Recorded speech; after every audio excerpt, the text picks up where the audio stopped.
اب اے آئی جو ہے اس کو بتانا پڑے گا گڑ مڑ سے کیا مراد ہے جو کہ یہاں استعمال ہوتا ہے یہ لفظ. بالکل. سو دیکھیں ایک لینگویج یہ بڑا پریکٹیکل ایگزامپل دیا آپ نے. بالکل ایک چیز ہوتی ہے لینگویج اور ایک ہوتی ہے لنگو. اب جس طرح ہم کئی جگہ پہ ہم یہ کہہ سکتے ہیں کہ میں لیٹس سے انگلینڈ جاتا ہوں, they speak English, I speak English, but they may have a certain context behind that word, which I will miss if I have not grown up over there. So اسی طرح ہمیں اپنے جو models ہیں ان کو اپنے کانٹیکسٹ کے اندر train کرنے کی ضرورت ہے. اور جو باقی جو شروع میں آپ نے بات شروع کی تھی کہ کیا ہمارے پاس انفراسٹرکچر ہے کہ نہیں ہے, we can go with a slightly lighter version of data centres جدھر ہم ٹریننگ کے بجائے انفرنس کے اوپر کام کریں. اور انفرنس کا یہ مطلب ہے کہ ایک ماڈل ٹرین تقریباً ہو گیا تھا اور اس سے جو ہم جواب پوچھتے ہیں, جو چیٹ کرتے ہیں, وہ ہمارے کانٹیکسٹ کے مطابق ہمیں جواب دے سکے. اچھا دوسرا یہ آبویسلی اس کے اوپر بہت زیادہ ہے کہ جی اس کے اوپر الیکٹریسٹی خرچ ہوئے گی. کہتے ہیں کہ every single chat G P T thing is the equivalent of 9 minutes of watching television, right. بہت ساری چیزیں آ گئی ہیں کہ جی پانی کتنا خرچ ہوئے گا. اس کی وجہ یہ ہے کہ یہ جو چپس ہوتی ہیں جن کو جی پی یوز کہتے ہیں, انویڈیا کی جو چپس ہیں, they generate a lot of heat. اس ہیٹ کو آپ کو کول کرنا پڑتا ہے کیونکہ وہ ایک سرور میں ہے, وہ سرور ایک ڈیٹا سینٹر میں ہے. اگر وہ صحیح ٹیمپریچر پہ نہیں ہوئے گا تو وہ برن آؤٹ کر جائے گا یا کام نہیں کرے گا. تو آپ کو ایئر کنڈیشننگ کے اوپر کافی پیسے خرچ کرنے پڑتے ہیں. آپ کو ایونچولی لیکوڈ کولنگ ایڈ کرنی پڑے گی جس طرح یہ چپس جو ہیں زیادہ سوفسٹیکیٹڈ ہوں گی. سو سارا جو بجلی کا خرچہ ہے وہ اس چیز کے اوپر ہے, اور واٹر کولنگ آئے گی. اسی طرح یہ جو ایگزامپلس دی جا رہی ہیں کہ کتنا پانی خرچ ہوئے گا, کتنی بجلی خرچ ہوئے گی, وہ ان ڈیٹا سینٹرز کی کولنگ کے لیے. اسی لیے پاکستان میں ایک اپرچونٹی وہ یہ ہے کہ ہمارے پاس ماشاءاللہ سورج کافی آتا ہے, سولر انرجی ہے, ہر جگہ سولر ہے, ہر جگہ سولر ہے. سو جو ہمیں ڈیٹا سینٹرز لگانے پڑیں گے یا ان جگہوں پہ لگائیں جدھر آپ کو ونڈ کا ایڈوانٹیج ہے یا جدھر آپ کو سولر کا ایڈوانٹیج ہے, تاکہ آپ کی کاسٹ آف الیکٹریسٹی پروڈکشن جو ہے ہو جائے ایگزسٹنگ گریڈ سے نہ آئے. پہلی بات ہے سمندر کے اندر کیوں نہ بنائے جائیں ڈیٹا. دیکھیں اس کے اوپر بھی گفتگو ہوئی ہے, انڈر سی کے اوپر ہوئی ہے. اور آپ نے یہ دیکھا ہوئے گا کہ اسپیس ایکس کا بھی آئی پی او ہوا ہے اور $3 ٹریلین کے اوپر وہ کمپنی چلی گئی ہے. تو ون آف دا پرومسز از کہ جی ایونچولی یہ جو راکٹس بھیجیں گے جو ان کی کمپنی ہے ایلان مسک کی, وہ ڈیٹا سینٹرز کو بھی اسپیس پہ بھیج سکتے ہیں جس طرح باقی آپ چیز بھیجتے ہیں. سب سے پہلے تو مسک کو بھیجو تاکہ وہ خود ہی وہاں پہ بنائے. اچھا اب ابراہیم صاحب ایک آخری سوال. اب آپ کو جب کی انٹروڈکشن ہوئی تو اس میں جاز ورلڈ لکھا ہوا تھا, تو باقی جاز کے بارے میں تو ہمیں پتہ ہے, یہ کیا ری برانڈنگ ہے یا what is it? I am glad you asked because دیکھیں ہماری جرنی 1993 سے آج 2026 ہو گئی ہے, 33 سال گزر گئے. ہم نے اسٹارٹ کیا ایز موبل لنک, ہماری کمپنی کا جو لیگل نام ہے وہ پاکستان موبائل کمیونیکیشنز لمیٹڈ تھا. سو پہلے 21 سال تقریباً اس طرح گئی. پھر ہم نے وارد کو خریدا اور ہم نے پیوٹ کیا یا نام اپنا چینج کیا جاز کی طرف, کیونکہ ہمارے جو صارفین تھے وہ سارے کے سارے جاز استعمال کرتے تھے. شہر میں اور کارپوریٹ ورلڈ میں موبل لنک کا نام تھا, لیکن as a prepaid market which is 98% of Pakistan, everybody was familiar with Jazz. اس کے بعد ہم مختلف بزنسز میں گئے. پچھلے 10 سال میں ہم نے ایک کانشیس ڈیسیجن کیا کہ جی ہم نے ایک ڈیجیٹل کمپنی بننا ہے.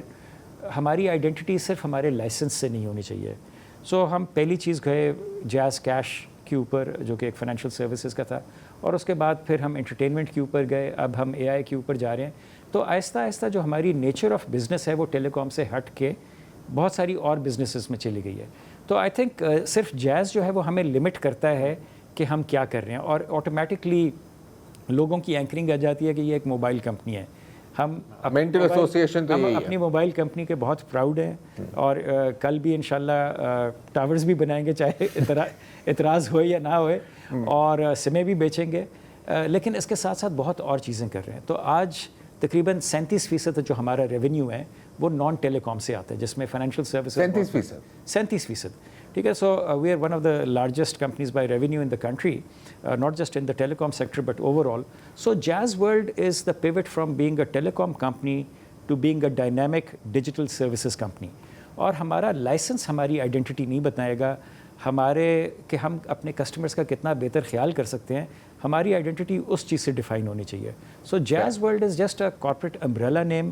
اس کے نیچے جاز بھی ہے, اس کے نیچے